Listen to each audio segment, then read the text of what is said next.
All right, hello everyone. Welcome back to another awesome show, the Author's Dilemma Facebook Live and podcast. I am J.E. Jack. I write horror, urban fantasy, and paranormal thrillers. I'm Hyrum Hawks, and I write sci-fi and hard sci-fi and sci-fantasy. And I'm Jennifer Carr, and I write Christian fiction as well as clean contemporary romance. And we have a special guest tonight that we're going to interview, and he's going to tell us his story. Mr. Dan Kenner, what do you write? I kind of write whatever I feel like, honestly. That's perfect. Primarily, that has been fantasy and not hard sci-fi, the lighter sci-fi and dystopian. So I kind of write for all ages. I've written some YA, middle grade, and adult stuff. Lighter dystopian. That'd be an interesting take on. Well, I mean, not hard sci-fi. I'm not over here putting all of my master's degrees into my books like Hyrum over here. Yeah. So it's lighter on that front, but it's still sci-fi. All right. So before we get into it, what's going on I can't even talk. Good Lord. What's going on in everyone's business? This is why we do live, because, the bloopers entertaining. Sell themselves. That's right. So this has been a fun week for me, as in settling into my new contract. So business is going full bore, and writing patents and doing fun stuff for another company, and now doing it 40 hours a week does mean I have less time for writing than I did while I was unemployed. But it is, you make up for that in the fact you've got food. So that's nice. But meanwhile, I've got to decide which of the 5 books that I've got the first chapters written for that I actually want to most pursue. And 2 of them are far enough in that I really should keep pursuing them. And I need so those 2 I am going for, and I need a third for when I'm bored of the other 2, so I can just iterate through those 3. But I got to choose between them. So that's this week. I messed with my sci-fi fantasy, my sci-fi romance Regency novel.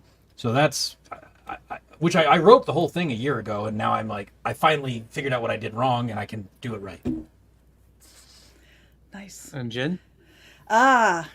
You can take a wild guess. I've got 3 weeks left of the massive podcast schedule. Dan, I like to record my entire year's worth of podcasts in 1 month. And so that's what I do. I have recording 52 podcasts between May 1st and June 13th, and I'm almost done.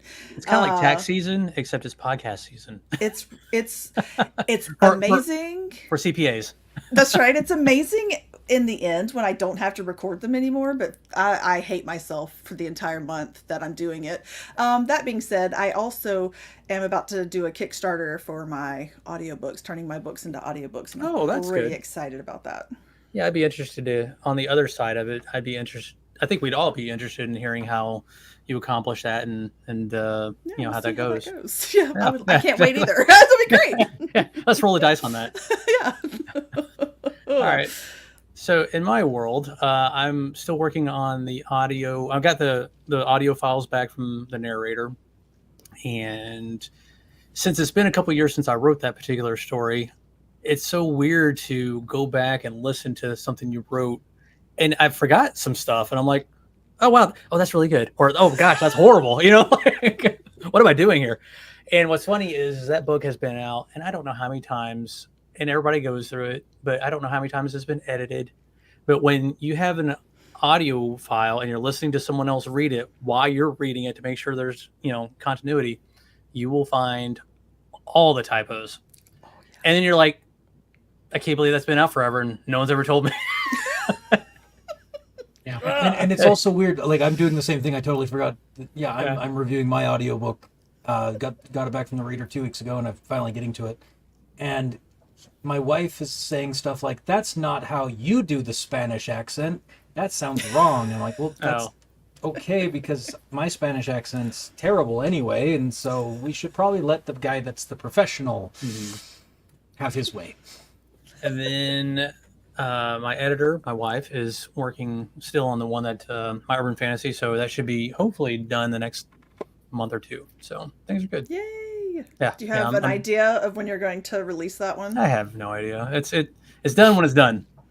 It's like it's like it's like some video games out there. It's like it's done when it's done. Yeah. It's like wait till you feel it. When you feel it, then you can release Well, it. well, the problem is I think life right now is so up in the air that it's really kind of hard to schedule things like that, because there's just so many things coming across the radar.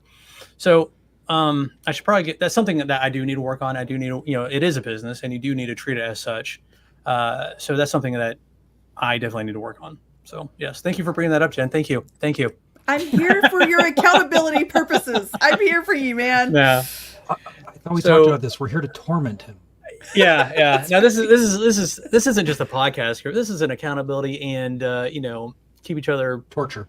Yeah, torture. Yeah. Yep. And now we've brought Dan into the fold. Yeah, now we brought Dan into this. And first off, I know, Dan, that was probably kind of boring for you to sit there and listen to us all kind of gab about what we're doing. But hey, we first off, I just want to appreciate, I want to thank you for spending your time with us this evening to share your story.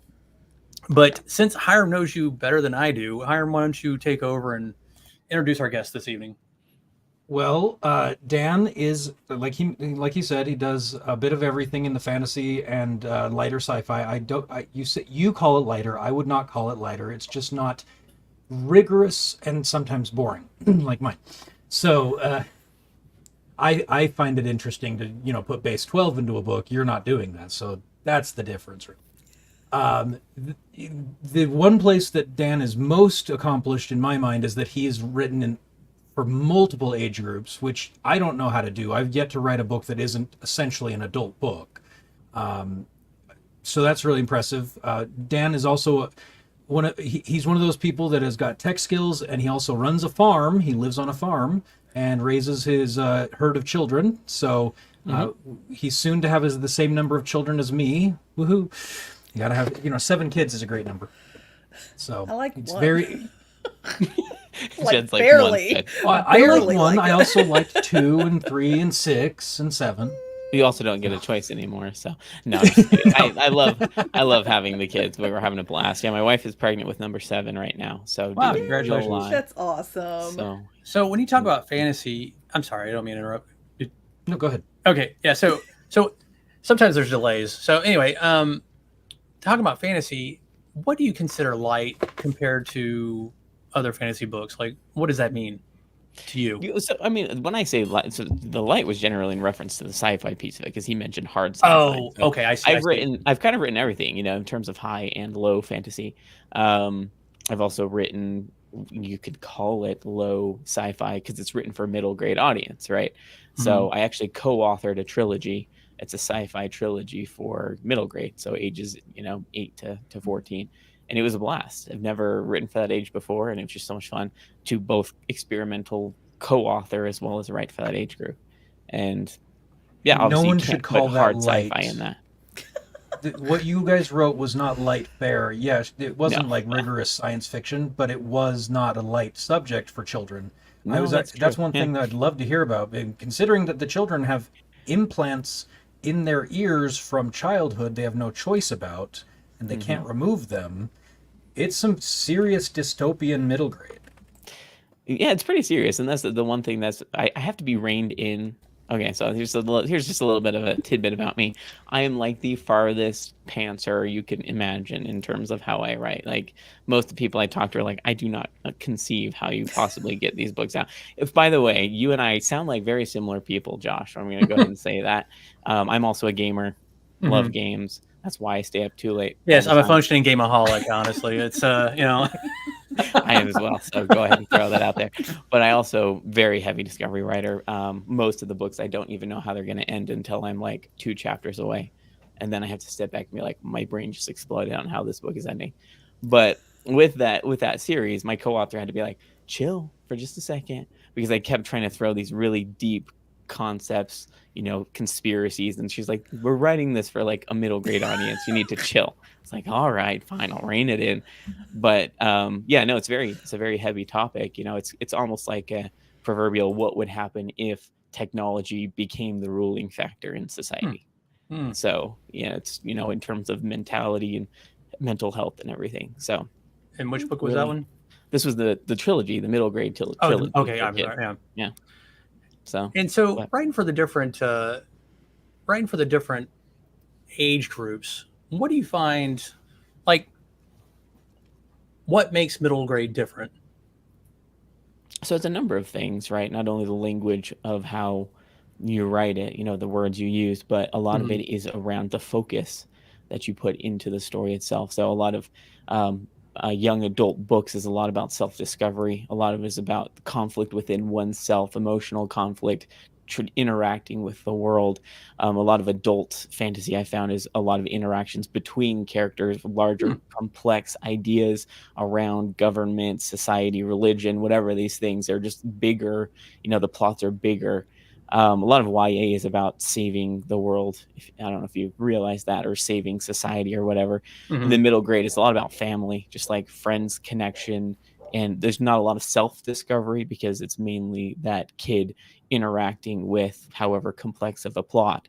But it's just about, that there's a lot of family aspects to it that I found with that middle grade. It doesn't always have to be that way, but that's just what I found Well, with writing. it's interesting because you read different books and you're like, oh, well, that makes sense, and then you explaining it, it's like, oh, perfect sense. That makes total sense. So tell us your story. Um, and please, everyone, if y'all have questions, please don't let me hog. You're doing But great. yeah, I'm curious. So tell us about your story. Like, what got you into writing? How did you start? How, at what point did you like, you know what? I'm gonna put these words together and make a book, because we all What have. made you lose your mind? Yes, yes. Yeah, that's a very good description of what happened. But I've always been a reader. I've always loved reading. I've loved stories. I'm kind of a late. Hiram's gonna laugh at me because I'm definitely not old. I feel old, but I'm not that old. We have But 7 kids-year-old. a late. That's true. I'll take it. Kind of like a late term author. I didn't actually write when I was a kid. I've always read and really enjoyed stories. I loved video games, but never really played them because we weren't allowed to have them at home, Mhm. which is fine. No complaints from my parents at all. We just didn't, and so I didn't do it that much. But when I was 28 years old, I was working at a tech company, and I was talking to someone who had been writing her book for 8 years. And I asked her, I was like, 8 years? That's a really long time to be working on a story. She went into it, and I said, I've always thought about writing a book, but I'm not very eloquent with my words. I have a very small vocabulary. I'm not a very Mhm. good writer. And she said, well, how do you know? You've never tried it. I was like, okay, fair enough. That's a good point. I have no argument for that. And she said, Thank how God about you for just friends like that. exactly right. Yeah. And she said, just sit down and write something for 30 minutes. Just see what happens. I was like, all right, sounds kind of fun. So I just sat down and started a timer and just wrote something completely random that ended up becoming the prologue of the fantasy trilogy that I first published, the Lightbearer Chronicles. And I was just so fun, and I've never stopped writing since then. I wrote that Nice. one time, and now I can't stop. And how long ago So was that? this was in 2018, I believe. 2018. Oh wow. Oh. Yeah. So I published my first book in 2020, and Mhm. then since 2020, I've published 8. I've written That's more. I've fantastic. written about 11 or 12, but I'm currently I'm afraid to edit anymore because I hate editing phase. So I have lots of written books that I'm just leaving. So, That's fair. Yeah, I think we all have stories that are like in the dungeon somewhere. Oh yeah. Yeah, well, mhm. Josh never gets to complain about editing because he married his editor. That's Yeah. true. Yeah. No, and I am so proud of that. I'm very fortunate. No, Yes, she's you great. should be. She makes me Actually, sound so much better than I really am. So, thank God for that. I have a friend who actually married an artist, and she does all his art and cover art as Oh, well. wow. So yeah, I talked to him, and he's just like, and she loves. So the other fun thing about this, and once again, zero complaints. My wife and I are so different. She doesn't even read fantasy. She doesn't Mhm. like fantasy. She doesn't like sci-fi. She's not interested in that stuff. So she does read my stuff because she's supportive, but it's just funny. She thinks it's all silly stuff. So it's kind So, of ironic.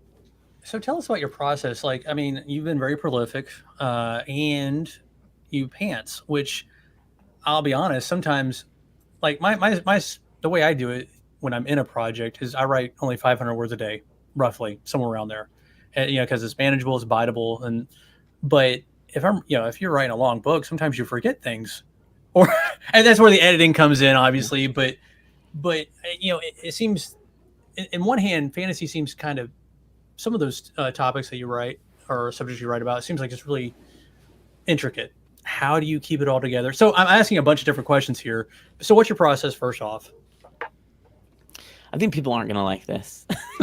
Oh, because it's it's one of those things where I have always been that type of person who has a pretty decent memory for random things. I think it's the ADHD in me probably, but I don't take notes. I should, but I don't. I also like when I'm out and about doing things in my day and I have an idea. My philosophy is if I remember that idea when I get to writing it, then it's meant to be in the book. If I don't, then I don't really care. I don't care about lost ideas. I know that stresses a lot of people out. So what my Mhm. process literally looks like is I don't do word count goals. I do time writing Oh, goals okay. instead. Yeah. And Mhm. so I'll set a timer for 45 minutes, an hour, whatever the time is, and I'll just write. Sometimes I come out with 3,000 words. Sometimes I come out with 400. It really just depends on how it flows that day. But so I've trained my brain to enter a creative phase. And once I slide into that, it's like I'm reading a book, but the book is the one that I'm writing. So I don't pre-think what's going to happen in the next scene. I don't really think ahead to what's going to happen in the next 4 chapters. I literally have no idea what's going to happen that day. I sit down and I just remember where I left off and I start writing. And I don't know what's going to happen. It just writes itself as I go, and I'm just discovering it as I go. And I don't really keep track of anything. It just happens to tie itself. I don't know how it happens. I wish I did. Like, I wish I could give some advice. But I remember writing the third book of my trilogy and being so concerned that I was going to leave so much stuff in the air. And when I got to the end, it all knit itself together. And I was absolutely gobsmacked. I was like, I have no idea how that happened, because there were things in the first book that I was like, I'll figure that out later. That at the very end tied it all together. I was like, somehow my brain managed to do all that without me thinking. It was very So, weird. so that's first off, that's amazing because even I consider myself a pantser, but even so, I still think about, okay, well maybe tomorrow I'll work on this scene and all like that. But now the question begs, how do you start your idea? Like, okay, so you turn your brain obviously, you flip that switch and you sit down to write, but when you're in between projects or you're starting the next book, how do you get the idea for that, or what do you do to dwell on that? I just start writing. That's I know that sounds so strange, but as an example, I write short stories every quarter for the Writers of the Future. Hyrum, let us know about that, and I decided to try it. This last story I wrote, I literally I have ideas, but for this specific story, I didn't have any ideas. So I just imagined a person. I gave that person a name. I dropped them in a setting, and then I just start writing. And then after about 2,000 words, I'm like, okay, now I have a story. Magic weeds its way in. The society kind of comes in and it just builds itself as I go. So most of the time, it's hard for me to take notes Mhm. because the idea comes as I'm writing it. So, And to be fair, Dan doesn't uh, write short things. His short stories for Writers of the Future tend to approach the upper limit of 17,000 words, not the lower 3,000. yeah, I'm kind of an overwriter. It's a challenge. So, oh, good. I'm glad it's not just me. The hard part though is one, I hate editing. So I do all this stuff. I'm like, oh, I don't want to edit. It sounds so stressful. But the hard part is a lot of the times I'll go into editing and the editor will be like, there's not a lot to cut because it's kind of all essential. Like, there's little things here and there. We can cut maybe a couple thousand words, but they're like, your book's really long, but I don't know how you can cut it because like you've weaved in this complex plot that if you take anything out, suddenly the story falls over. So I'm like, I don't know what to do. I just have long books. It's kind of Nothing awkward. wrong with that. Don't let Yeah. anyone tell you otherwise. Now, are you traditionally published or indie author, or how do you? No, I'm How do you- independently published. Okay. Yeah, by choice. Yeah. I looked at traditional publishing, and I was like, let's try this. I wrote exactly 2 query letters and said, I hate this. I'm never doing this again. So it came down to there's a couple factors: creative control. I want to be able Right. to control the content I put out, and 2, as much as it sounds terrible, I don't really want to pander to an industry that is kind of missing the point in some ways in terms of entertainment. Sometimes they hit it right, but I'm really interested in reaching an audience, and I'd rather be able to write my stories than query letters. If I'd rather write a story than query letters is really what it comes down to. So True yeah, story. by choice. How are you No, marketing your work? I'm just gonna go ahead and run outside and hide for the next 10 minutes. No, Yeah. I don't. We're all- Thanks for being here tonight, Dan. I'm out. I don't. That's part of the problem, and I fully Okay. recognize this. So, like, I tried social media. Social media is just not my thing, right? I love podcasting, which is why I podcast. But I'm just not a social media person. I'm not a social media personality. There's just a lot of things around I can imagine something visually in writing, but tried to turn it into a video, and I'm terrible. So I'm not doing a ton of marketing. I've tried Amazon ads, had very little success. And here's something that you might find interesting. I think I'm understanding why my marketing has failed in the past. And I think it's because I've tried to follow prescribed methods rather than following my own intuition. I'm a very, very intuitive person. My writing fails if I try to follow an outline. My writing fails if I try to follow the Save the Cat methodology or some of these other recommendations. And I'm not saying they're bad. They're great. Right. Follow them if they work for you. But I'm such an intuitive person that when I try to apply prescriptive marketing, it's failing. So I'm regathering my thoughts. I'm going to come at it from a more intuitive approach and see what works. So I like that. So you mentioned that you door. no. I'm good at the hand set. I can hand set. Social media garbage. Yeah, I mean, well, social media. That's probably another topic for another podcast. But yeah, it's gonna kill us all. Moving forward. So you said that you podcast. What? Tell us about that. Yeah, so I got into a podcast.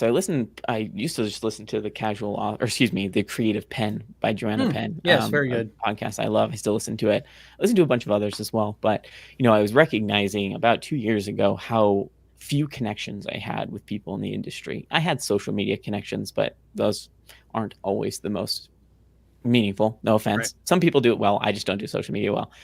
And I was thinking I would really love to have conversations with people.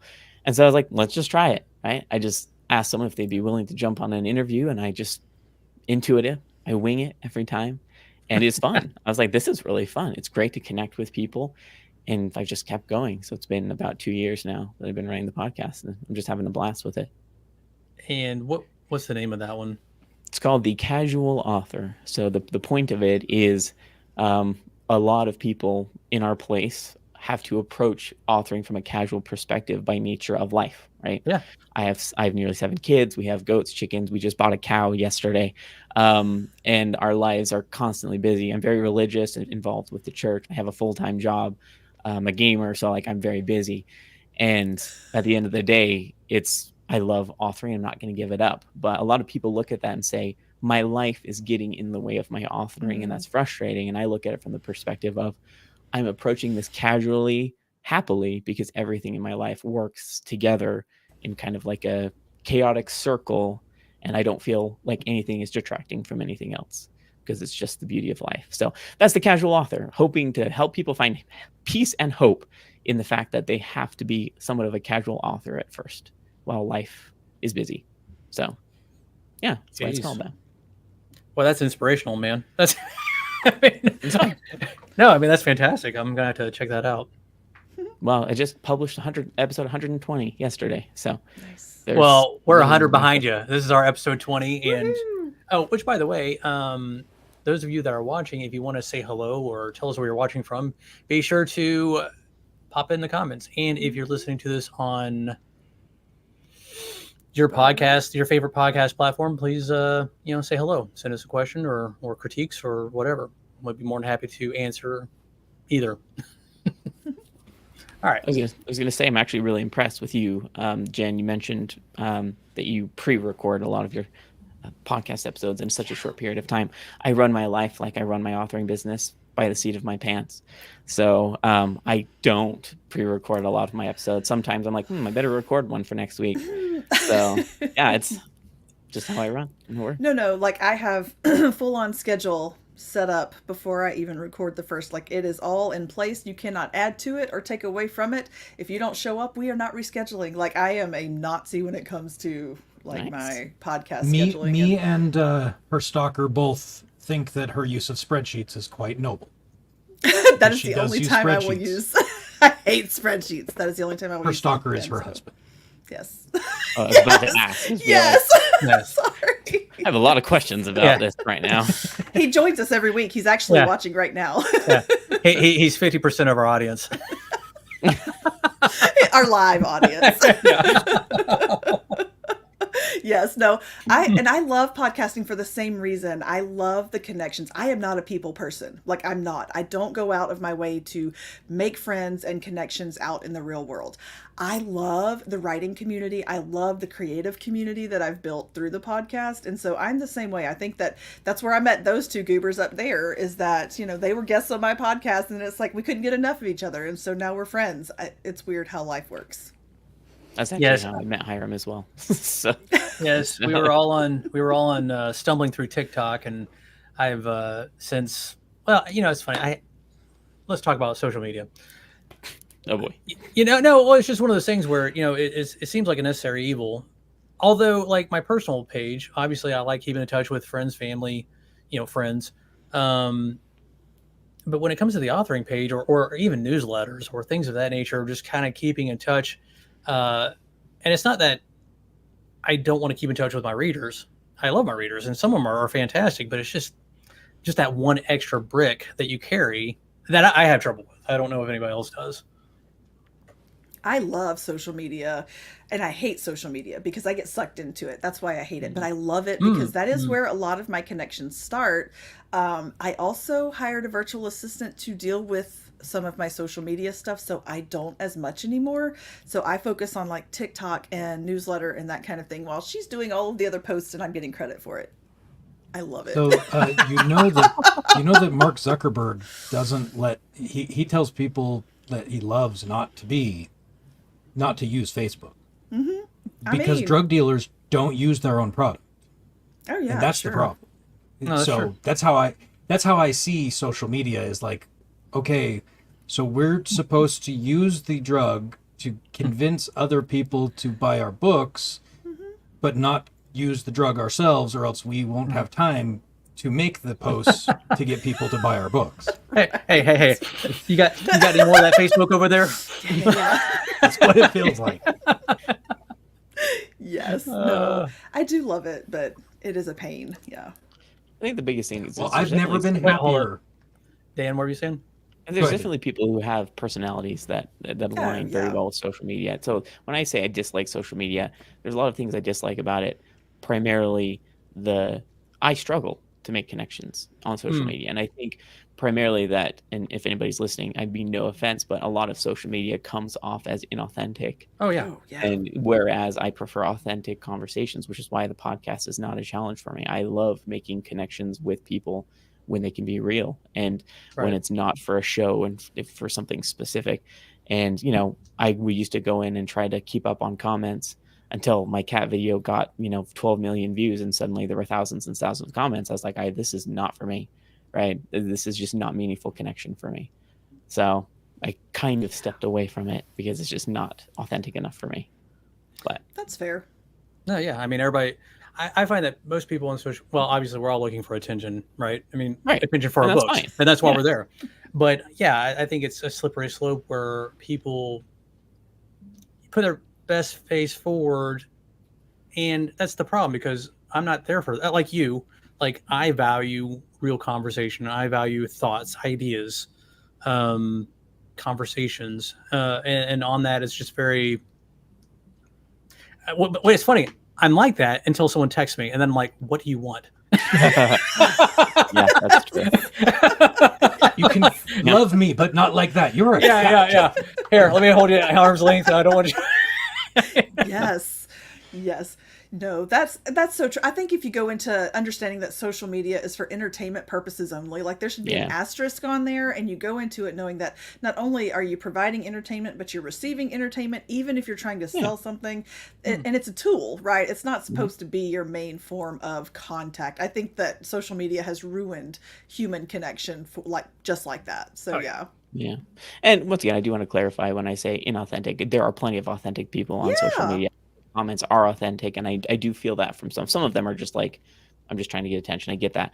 So I do feel some authenticity from people. I think I struggle to be authentic, if that makes sense. So when I go to respond to comments, I'm like, I don't know what to say.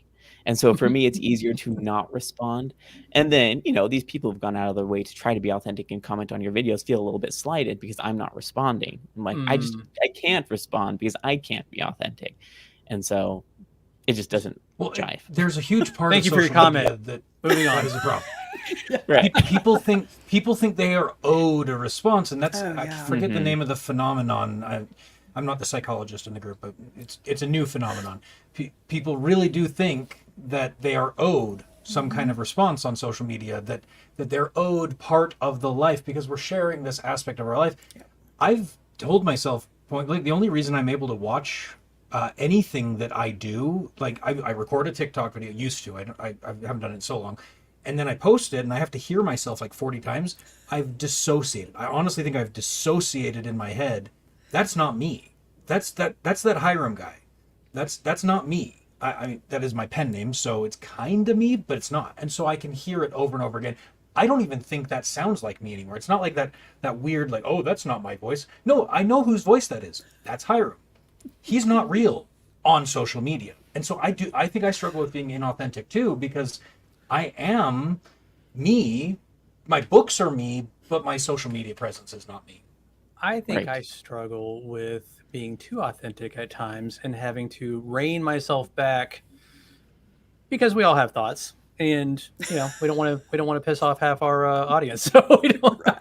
Sometimes I do want to piss off half my audience. Yeah. Thank That's you. true. Josh's filter gets weak the later in the day it gets. So we Yeah. never know. Yeah. Depending I on mean, his shoot, if this beverage podcast was an hour later, man, there'd be trouble. Yeah, But anyway, that's funny. all right. So Dan, what is your next project? What are you working on now? Oh boy. What When's is it it out? working Yeah, on? yeah. Good question. I'm like you. I don't really set dates because a lot of the times it's like I can't set a date until everything is completed. We have a baby coming up. We just bought a cow who's about to have a baby in August. There's just like so many things going on. It just depends on what I feel like. So currently, I finally started editing the first book of a 6-book series. It's a YA series, Portal Fantasy. It's been written for about a year. And it's even been line edited. The line editor sent the edits back about 8 months ago. And I've been like, no, I'm not doing that. So instead I wrote 2 books in between getting that. And finally I'm like, all right, I think it's 2 books and like 3 or 4 short stories. Finally, I'm actually getting into editing, and it's equally as not fun as I expected it to be. But we're doing it. Hopefully I can get it published by, I don't know, sometime end of this year. I'm also doing cover design, so I recognize that I can't afford covers anymore, transparently. So I'm learning to make my own covers, and it's been fun. So there's that. Okay. I'm curious, and we can talk about it either here or offline.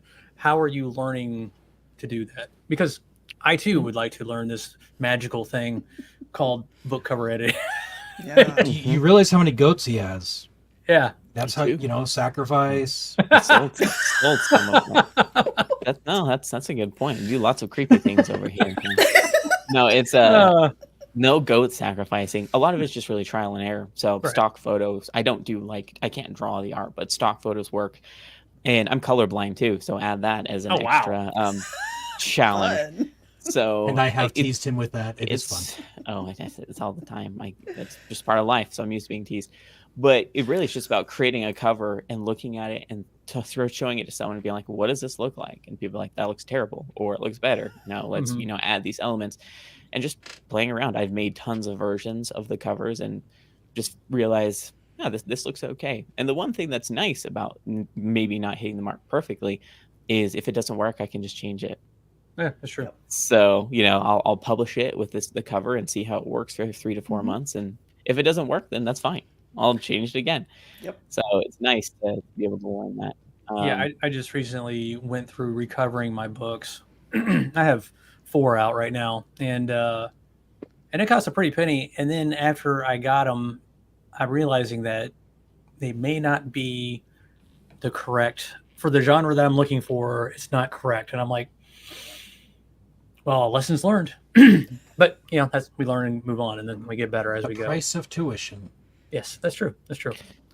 I mean, so just to connect with you on that, I also struggle with my first series because I I wrote a trilogy from the perspective of 3 different people in 3 very different age groups.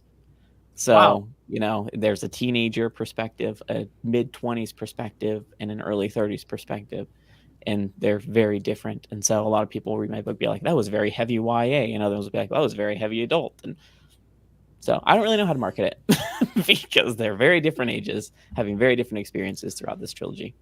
So But that's so That's fun. You unique. still have goats. I mean, yeah, that's really it's cool. the one back there. I don't know if you can see him. It's Yeah. the Light Bearer Chronicles. So Oh, okay. Let's check that out. yeah, it's a little bit tricky, but a lot of the times the story comes out the way it does, and Mm-hmm. I'm of the perspective that I would rather write something new than fix something that exists. So Mhm. I'm Right. gonna write forward rather than try to fix past things. So I'm curious. So on the back end, are you wide, or are you on KU exclusive, or like how do you run that gambit? I'm gonna try not to use choice words as a part of this conversation. Yeah, yeah. I will never be exclusive to Amazon, All right. primarily from a principle standpoint, because the business practice of it I find very sleazy. Transparently, it's taking advantage of indie authors, considering traditional publishers don't follow the same rules. They Mhm. can be in KU and everywhere else. It's just indie authors. So I'm Hmm. stubborn enough that I will never be in KU. I don't care how much more money I could make. It bothers me that they take advantage in that way. So I'm wide. I will always be wide.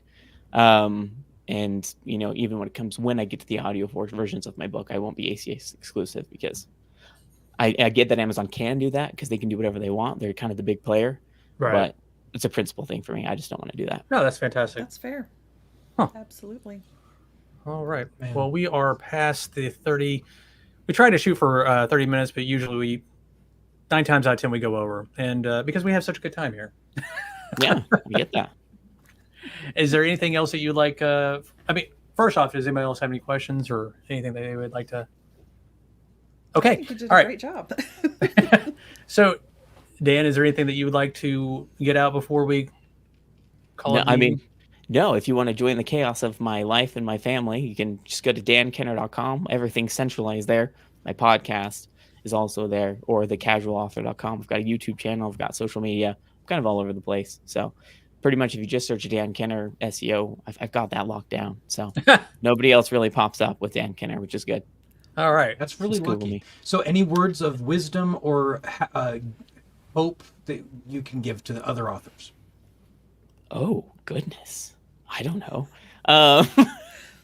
That really you know yourself better than anybody else. So with all the incoming advice that you can get from an authoring perspective, writing perspective, trust yourself. I know that sounds funny for even people who are like, I'm a new author. You have a feeling. If you read a piece of advice and it just doesn't feel right, more than likely it's not right. Trust your intuition. And you'll All be right. really successful. One last question, because Hiram reminded me of a question.